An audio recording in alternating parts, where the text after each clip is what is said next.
आज की क्लास में हम एंडोप्लाज्मिक रेटिकुलम पढ़ेंगे। पहले हम इसकी हिस्ट्री देखेंगे। एंडोप्लाज्मिक रेटिकुलम को पोर्टर क्लॉड और फुलम ने 1945 में देखा था। उन्होंने देखा कि एक लेस जैसा नेटवर्क है स्ट्रैंड्स का या रेटिकुलम का जो इंटरकनेक्टेड है, और एक कॉम्प्लेक्स नेटवर्क एंडोप्लाज्मिक रेटिकुलम बनाती है साइटोप्लाज्म में।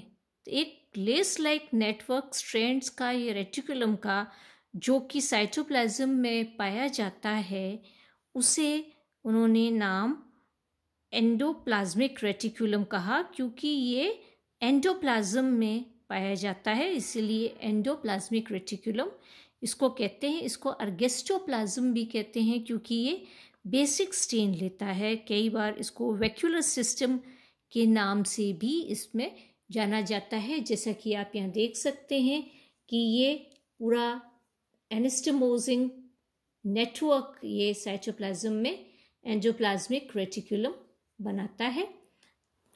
एंडोप्लाज्मिक रेटिकुलम सभी यूकैरियोटिक सेल्स में पाया जाता है, सिर्फ मैमल्स की आरबीसी में, प्रोकैरियोटिक सेल्स में, अनडिफरेंशिएटेड एम्ब्रियोनिक सेल्स और एग सेल्स में ये नहीं पाया जाता।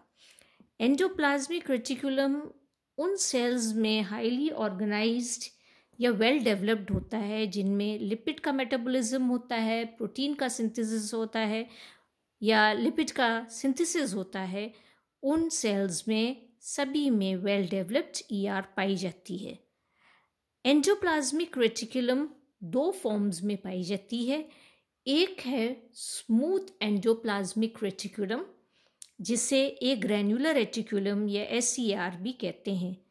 इसकी जो एंडोमेम्ब्रेन्स होती हैं एसईआर की, वो स्मूथ होती हैं, इस पर राइबोसोम्स नहीं लगे होते हैं, और एसईआर उन सेल्स में पाई जाती है जो एक्टिवली इन्वॉल्व्ड होते हैं स्टीरॉयड के सिंथेसिस में, ग्लाइकोजन मेटाबॉलिज्म में, metabolism of fatty acids, phospholipids, adipose tissue में, इंटेस्टाइनल सेल्स में, लिवर सेल्स में, ल्यूकोसाइट्स में, ग्लाइकोजन स्टोरिंग सेल्स जो लिवर के होते हैं उनमें, और रेटिना के जो सेल्स होते हैं उनमें स्मूथ टाइप की एंडोप्लाज्मिक रेटिकुलम पाई जाती है। सेकेंड टाइप की एंडोप्लाज्मिक रेटिकुलम जो है उसे हम कहते हैं RER या rough endoplasmic reticulum. Rough endoplasmic reticulum को ग्रैन्युलर रेटिकुलम भी कहते हैं क्योंकि इस पर राइबोसोम्स लगे हुए होते हैं, इसलिए इसकी मेम्ब्रेन जो होती है वो रफ होती है। रफ एंडोप्लाज्मिक रेटिकुलम उन सभी सेल्स में पाए जाते हैं जो एक्टिवली इन्वॉल्व होते हैं प्रोटीन सिंथेसिस में, और रफ एंडोप्लाज्मिक रेटिकुलम को अर्गेस्टोप्लाज्म के नाम से भी जानते हैं। Smooth endoplasmic reticulum rough endoplasmic reticulum के कंटिन्यूएशन में पाई जाती है। अगर किसी सेल में रफ एंडोप्लाज्मिक रेटिकुलम अधिक होती है, अबंडेंस में होती है, तो स्मूथ एंडोप्लाज्मिक रेटिकुलम स्कैंटी होती है, ये कम होती है, और ये वाइस वर्सा होता है, जिसमें अधिक एसईआर होती है उसमें कम आरईआर होती है। फिर हम आगे इसमें मॉर्फोलॉजी एंडोप्लाज्मिक रेटिकुलम की पढ़ेंगे। एंडोप्लाज्मिक रेटिकुलम इन तीन स्ट्रक्चर्स का बना हुआ होता है। पहला है सिस्टर्नी। सिस्टर्नी को लेमिली भी कहते हैं। ये लंबे लंबे फ्लैटेंड अनब्रांच्ड स्ट्रक्चर्स होते हैं, फ्लैटेंड अनब्रांच्ड ट्यूब्यूल्स होते हैं, और ये पैरेलल रोज में अरेंज्ड होते हैं। ये करीब 40 to 50 म्यू इनकी थिकनेस होती है। सिस्टर्नी उन सेल्स में पाई जाती है जो एक्टिवली इन्वॉल्व होते हैं प्रोटीन सिंथेसिस में, जैसे कि लिवर सेल्स, पैनक्रियास के सेल्स और ब्रेन के सेल्स। दूसरा जो इसका स्ट्रक्चर है वो है ट्यूब्यूल्स।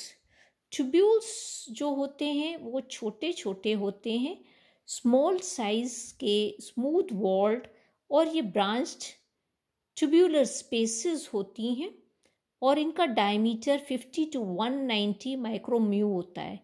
ये उन सेल्स में पाए जाते हैं जो एक्टिवली इन्वॉल्व होते हैं in the synthesis of steroids such as cholesterol, glyceride, hormones.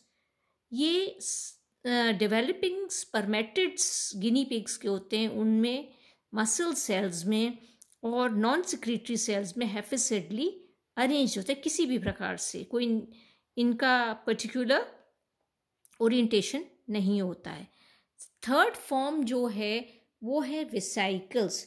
Vesicles जो होते हैं राउंडेड या स्फेरिकल स्पेसेस होती हैं, जैसा कि आप यहाँ देख सकते हैं, और ये 35 से 500 माइक्रोम्यू इनका डायमीटर रेंज करता है। अबंडेंट होती हैं उन सेल्स में जो एक्टिवली इन्वॉल्व होती हैं प्रोटीन सिंथेसिस में, जैसा कि लिवर के सेल्स हैं, पैनक्रियास के सेल्स हैं। नेक्स्ट इसमें हम देखेंगे GERL, जिसे गर्ल भी कहते हैं, Golgi endoplasmic. G stands for Golgi, ER stands for endoplasmic reticulum, L stands for lysosome। मतलब ये स्पेशल रीजन है एंडोमेम्ब्रेन सिस्टम, इसको एंडोमेम्ब्रेन सिस्टम कहते हैं। गोल्गी, ER और लाइसोसोम जो होता है they form an endomembrane system. इसमें smooth endoplasmic reticulum is involved. It includes smooth ER in relation to Golgi complex, and Golgi complex is said to form the lysosome। तो हमेशा क्या होता है, ER से जो सब्सटेंसेस होते हैं वो ट्रांसपोर्ट होते हैं गोल्गी कॉम्प्लेक्स में, और गोल्गी कॉम्प्लेक्स आगे जाकर लाइसोसोम बनाता है। तो ये इसको GERL या गर्ल या एंडोमेम्ब्रेन सिस्टम भी कहते हैं। अल्ट्रा स्ट्रक्चर एंडोप्लाज्मिक रेटिकुलम का हम देखें तो एंडोप्लाज्मिक रेटिकुलम जो होती है वो डबल यूनिट मेम्ब्रेन की बनी हुई है। डबल यूनिट मेम्ब्रेन, हर एक यूनिट मेम्ब्रेन जो होती है वो 5 to 6 नैनोमीटर थिक होती है, और एक दूसरे से दोनों मेम्ब्रेन्स इंटरसिस्टर्नल स्पेस के द्वारा सेपरेटेड रहती हैं, जो कि 70 to 100 माइक्रोम्यू वाइड होती है, चौड़ी होती है। और इस स्पेस में एक मटेरियल फिल्ड रहता है जिसकी ओपेसिटी वेरी करती है, अलग अलग रहती है। एंडोप्लाज्मिक रेटिकुलम प्लाज्मा मेम्ब्रेन से थोड़ी सी पतली होती है और ज़्यादा स्टेबल होती है, लेस फ्लूइड होती है, और इसमें प्रोटीन की मात्रा अधिक होती है। आगे हम इसमें इसका एंजाइम सिस्टम पढ़ेंगे।